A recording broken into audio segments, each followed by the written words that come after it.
Bismillahirrahmanirrahim. Assalamualaikum warahmatullahi wabarakatuh.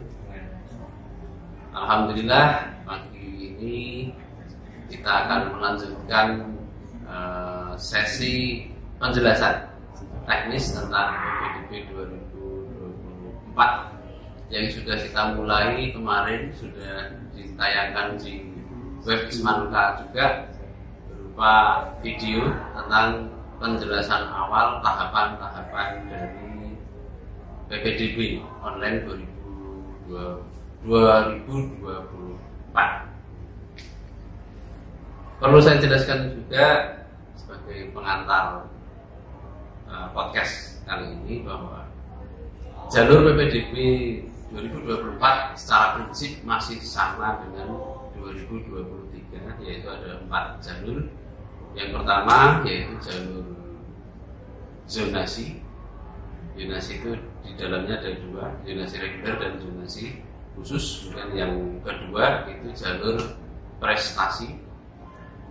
Kemudian yang ketiga jalur afirmasi, dan yang keempat adalah jalur perpindahan tugas orang tua atau wali yang sering disingkat dengan PTUI.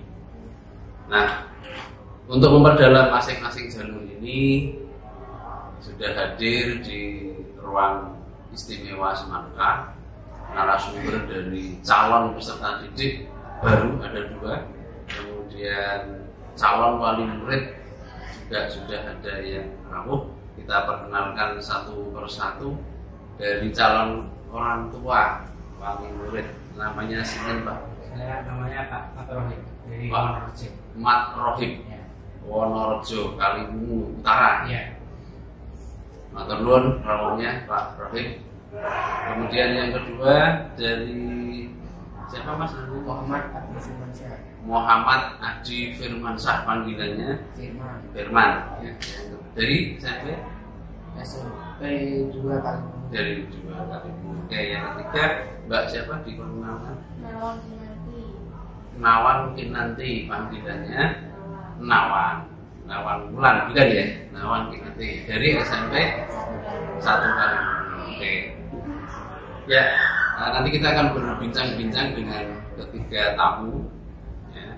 Kita awali dengan jalur zonasi dulu. Ada pertanyaan, Pak Rohim sudah baca brosurnya ya? Ya. Sudah, monggo.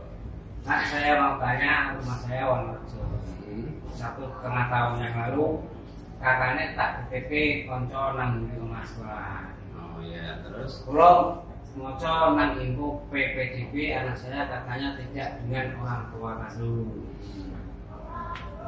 Usia kakak minimal 3 tahun, apakah anak saya bisa daftar jalur zonasi? Oh, oke. Wah, ini sudah dipersiapkan ternyata ya. Karena tahun lalu memang usia kakak minimal 1 tahun. Ini sudah 1,5 tahun. Tapi ternyata ada peraturan baru lagi ya Pak Rohim. Ya ini. Ya, para pemirsa, ini pertanyaan bagus dari Bapak Mat Rohim. Memang tahun lalu itu masih ada kemungkinan kalau kakak sudah berusia 1 tahun, meskipun anak itu tidak bersama orang tua masih bisa. Tetapi untuk tahun ini Pak Rohim ada peraturan tambahan bahwa kakak itu harus pindah nek cara wong desa bedol omah. Jadi calon peserta didik atau si anak itu pindahnya bersama orang tua. Ya, dan itu usia kakaknya harus sudah 1 tahun. Nah, putranya jenengan sudah ditetapkan 1,5 tahun yang lalu. Nah, sekarang peraturannya kalau ikut family lain, nah ini teman jenengan ini saya anggap family lain, itu aturannya harus sudah berusia 3 tahun.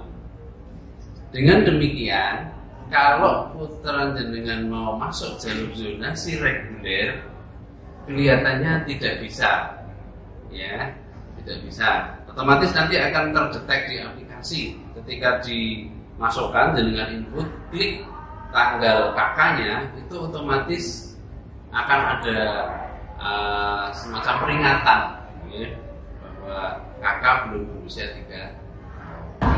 Tadi Pak Rohim, saya ulangi ya, kemungkinan zonasi Pak Rohim sudah tertutup ya, karena apa? Usia kakaknya baru 1,5 tahun. Padahal syaratnya harus 3 tahun kalau ikut family lain.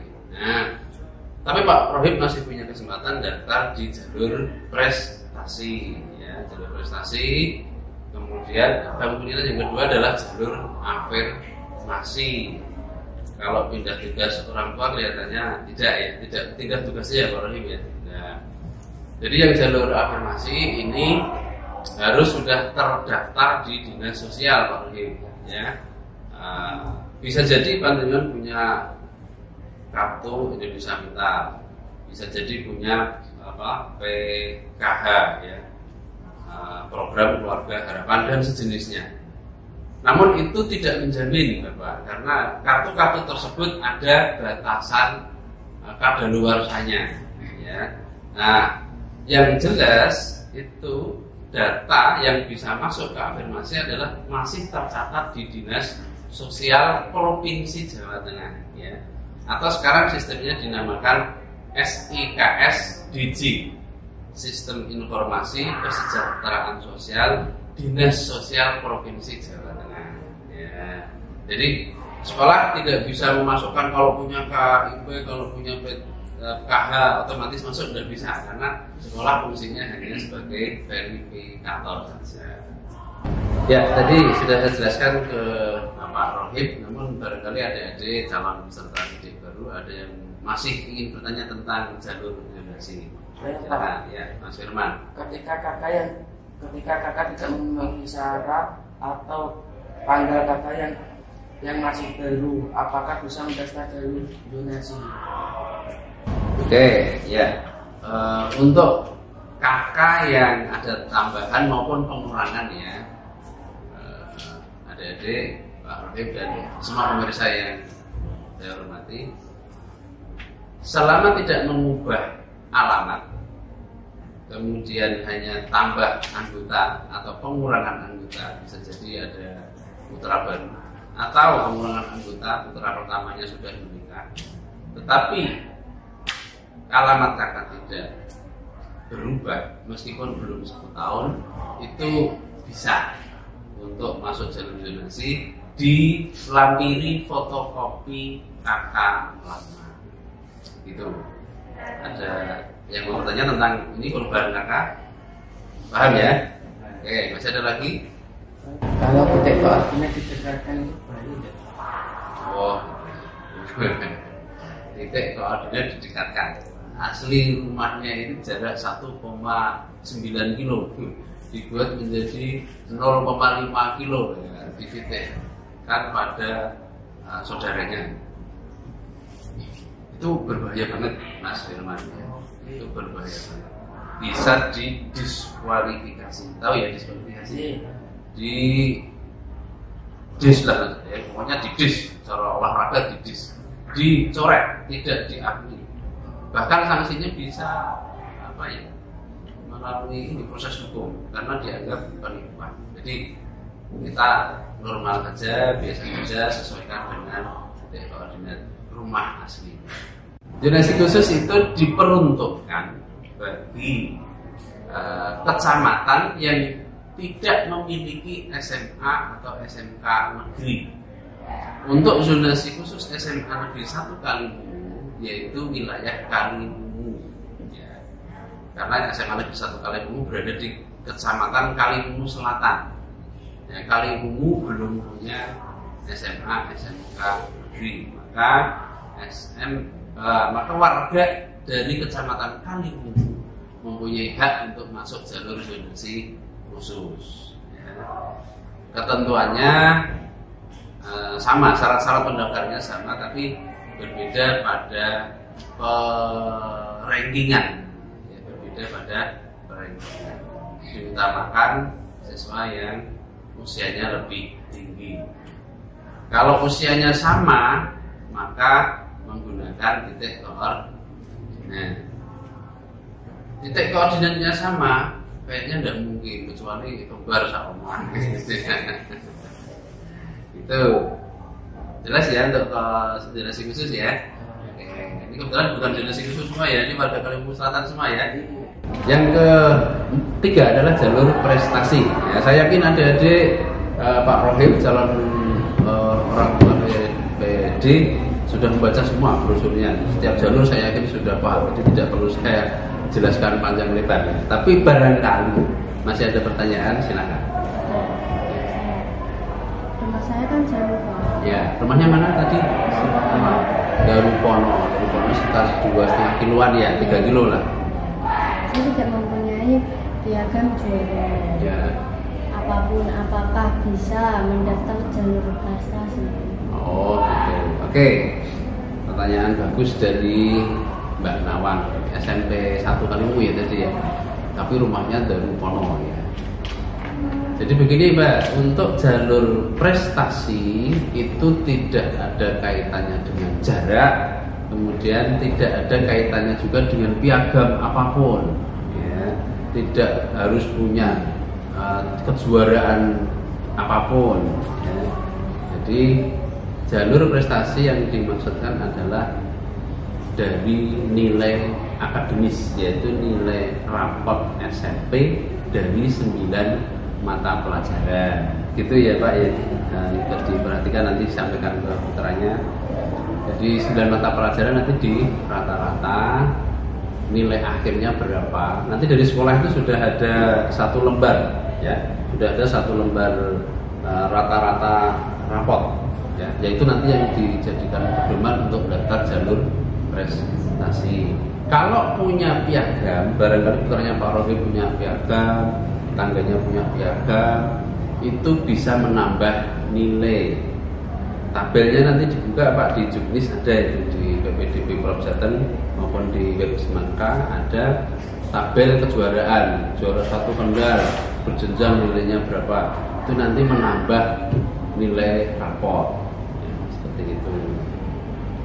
Ada lagi yang mau ditanyakan? Ada lagi, silakan. Gini Pak, teman saya mempunyai banyak piagam kejuaraan, apakah bisa dipakai semuanya? Oh gitu. Dia punya kejuaraan taekwondo juara 1, tapi dia juga pintar nyanyi, juara solo vokal tingkat provinsi. Wah keren ini. Pintar matematika, juara olimpiade matematika. Wah keren. Intinya bisa. Intinya bisa. Kalau memang beda cabang. Tetapi kalau banyak piagam tadi ternyata hanya dari 1 cabang, tidak bisa. Contoh, juara 1 lari tingkat kabupaten, punya juara lari lagi tingkat provinsi, bahkan di nasional juga juara tingkat nasional. Nah, kalau punya 3 tadi, karena 1 cabang, maka yang dipakai hanya 1 yang tertinggi. Ngerti nggih? Hanya 1 yang tertinggi. Tapi kalau beda cabang tadi, bisa dipakai semua yang tertinggi juga, ya. Jadi bukan itu punya 9 dari 3 cabang dipakai semua, enggak, tetap 1 yang tertinggi dari masing-masing cabang. Itu. Ada pertanyaan lagi? Cukup untuk apa tadi? Prestasi ya.